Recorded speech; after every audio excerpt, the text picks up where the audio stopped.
Assalamualaikum warahmatullahi wabarakatuh. Alhamdulillahi wassalatu wassalamu ala rasulillah wa ala ahlihi wa ashabihi wa man tabi'ahum bi ihsan ila yaumiddin, amma ba'd. Kaifa halukum ayyuhat talabah? Bagaimana kabarnya hari ini teman-teman?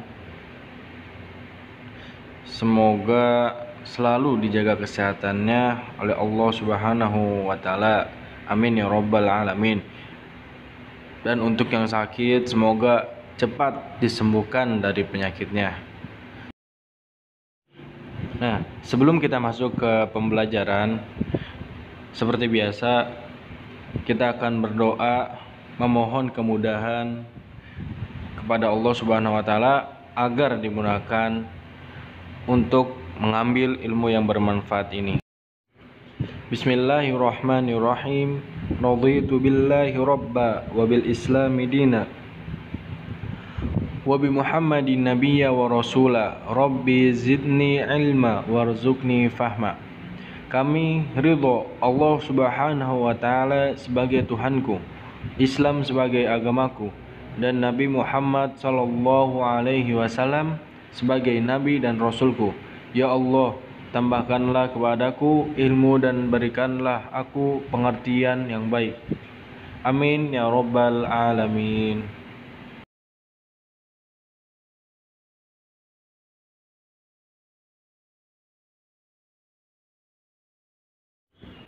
Nah, sekarang kita masuk ke pelajaran pertama, zakat. Ya teman-teman sekalian, perhatikan teks yang ada di buku juga, dan juga sediakan pulpen serta buku catatan. Kemudian disimak dengan baik.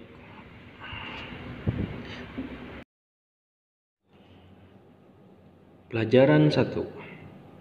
1 tahun berlalu, toko Sauba milik ayah kini semakin berkembang. Toko Sauba menjual pakaian dan selalu ramai dengan pembeli. Alhamdulillah, kita mendapatkan banyak keuntungan dari toko Sauba, kata ayah semalam. Sudah 1 tahun ayah menjual pakaian. Sekarang ayah akan menunaikan zakat, sambung ayah lagi. Hah, zakat? Aku menyela ingin tahu. Apabila kita mempunyai kelebihan harta, maka kita wajib mengeluarkan zakat, kata ayah. Zakat diberikan kepada orang-orang tertentu. Orang fakir misalnya, jelas ayah. Nah, apakah zakat itu? Siapa sajakah yang wajib mengeluarkan zakat? Dan apa saja jenisnya? Nah, mari kita pelajari bersama di sini. Sudahkah kalian tahu apa itu zakat? Nah, yang pertama, pengertian zakat. Di dalam bahasa Arab, kata zakat memiliki beberapa arti. Di antaranya, tumbuh, berkembang, suci, dan baik. Di dalam syariat Islam, zakat adalah sejumlah harta tertentu yang wajib dikeluarkan oleh seorang muslim kepada golongan yang berhak menerimanya menurut syariat Islam.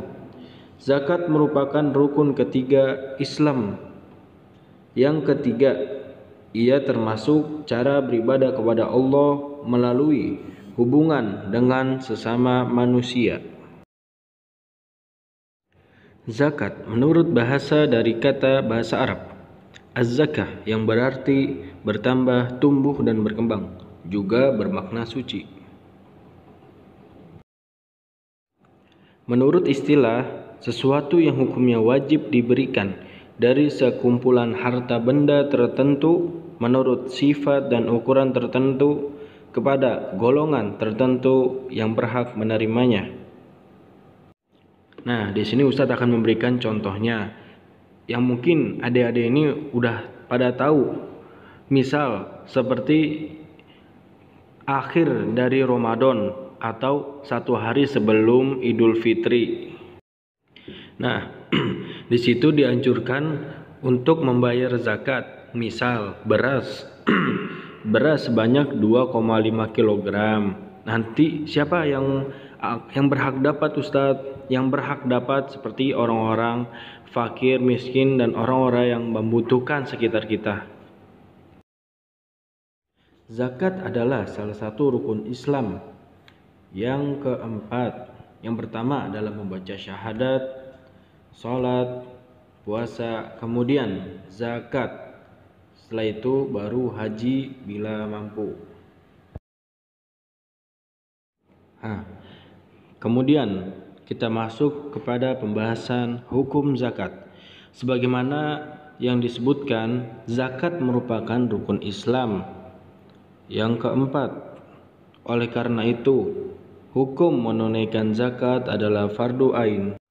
Artinya, zakat itu harus ditunaikan oleh setiap muslim yang sudah memenuhi syarat wajib zakat.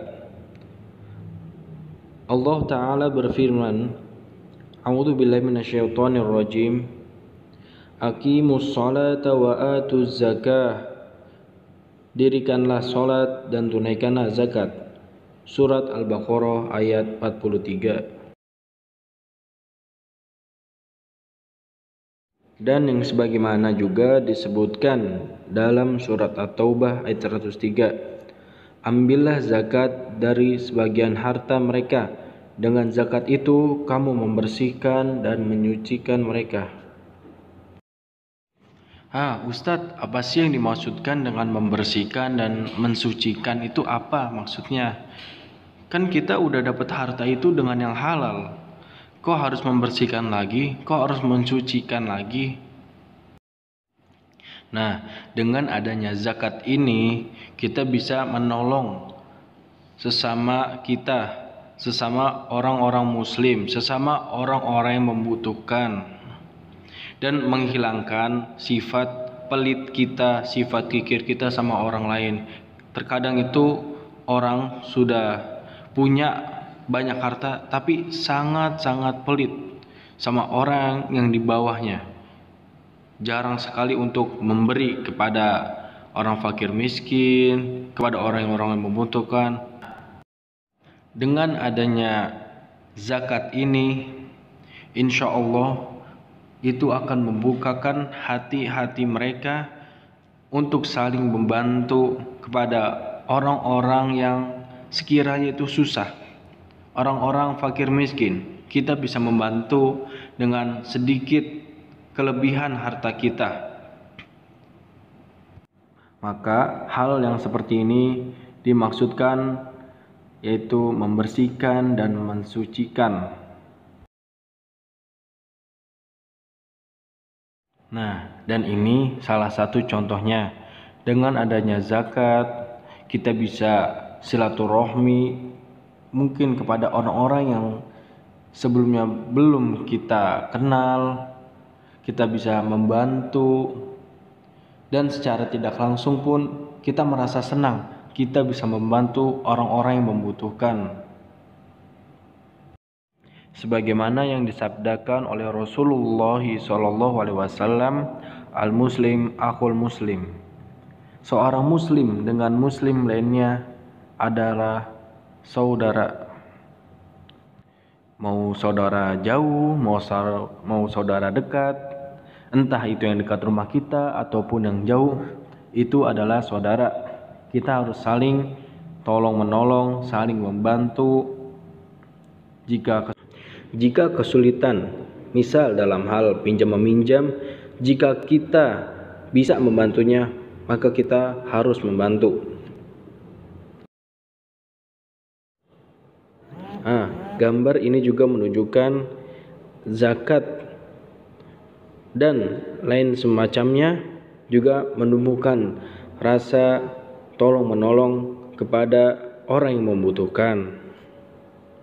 Ustadz, kok di situ cuman 1.000 doang sih ngasihnya? Kan zakat takaran 2,5 kg kalau beras, terus kalau duit itu sekitar 30 ribuan. Itu hanya contoh seperti gambar ini juga menunjukkan contoh saling memberi. Nah, ini contoh infak. Ya, infak itu memberikan juga kelebihan harta kita kepada orang yang membutuhkan, ya. Dan infak itu tidak dinilai atau ditakar atau dihitung dari seberapa banyaknya, tapi seikhlasnya aja. Kalau teman-teman punya duit hanya 1.000, 2.000, kalau punya niat untuk menginfakkan, untuk bersedekah kepada orang yang membutuhkan, tafadhol, dipersilakan. Justru itu akan memberikan pahala untuk antum-antum, untuk teman-teman sekalian.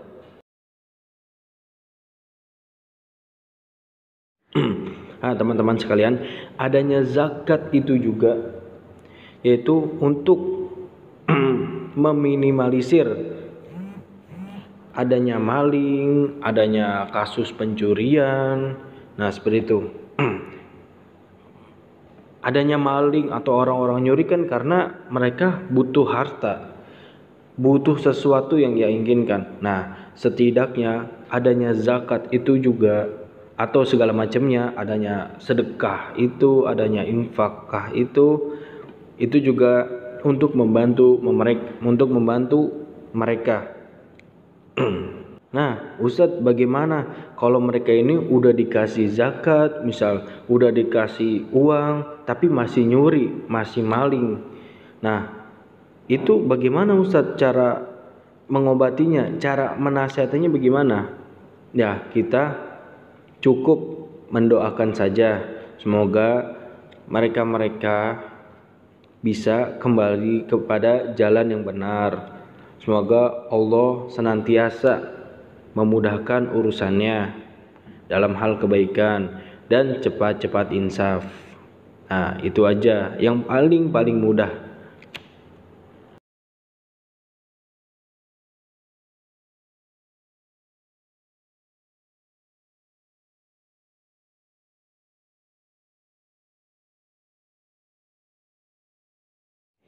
Yang pertama itu, dari syarat wajib zakat adalah beragama Islam.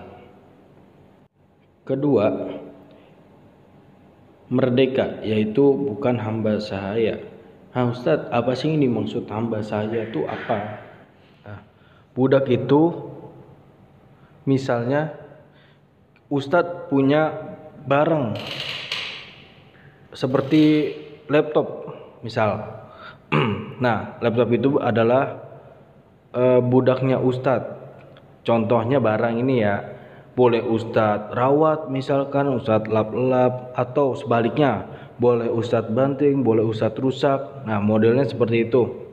Nah, tapi untuk zaman sekarang ini udah nggak ada yang namanya istilah budak. Adanya istilahnya pembantu rumah tangga.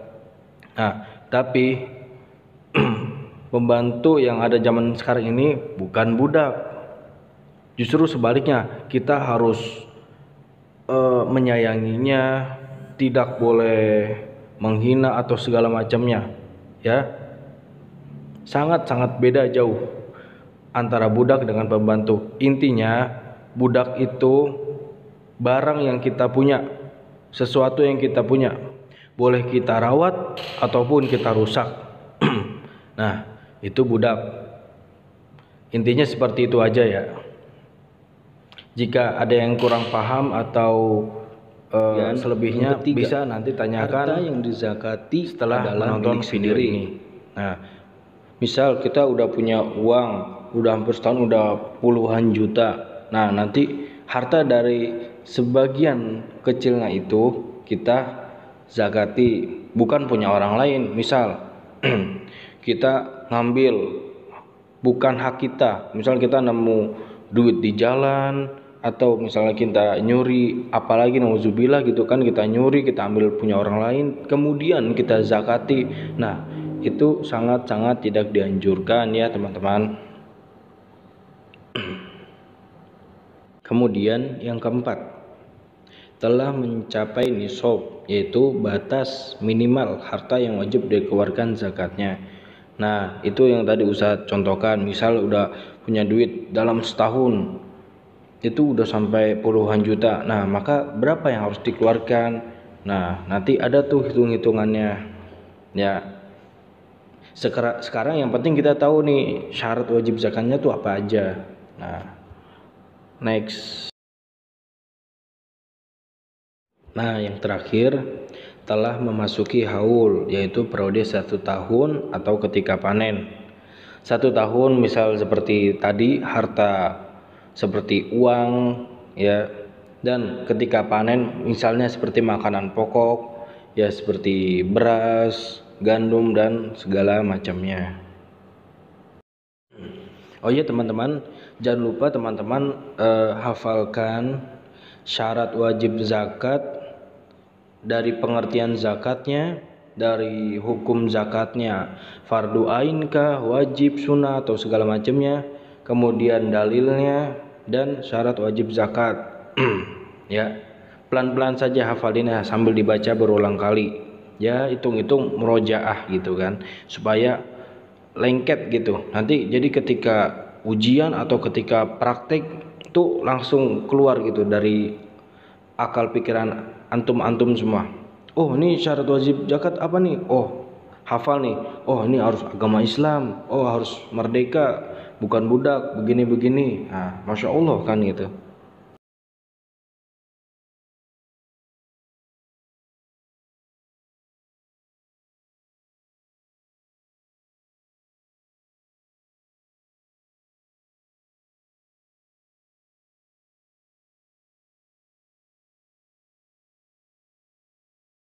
Dan sebelum kita tutup pelajaran kita kali ini, Ustaz ucapkan syukron jazakumullahu khairan. Wassalamualaikum warahmatullahi wabarakatuh. Dan jangan lupa untuk mengucapkan doa kafaratul majelis. Subhanakallahumma wa bihamdika astaghfiruka wa atubu ilaik.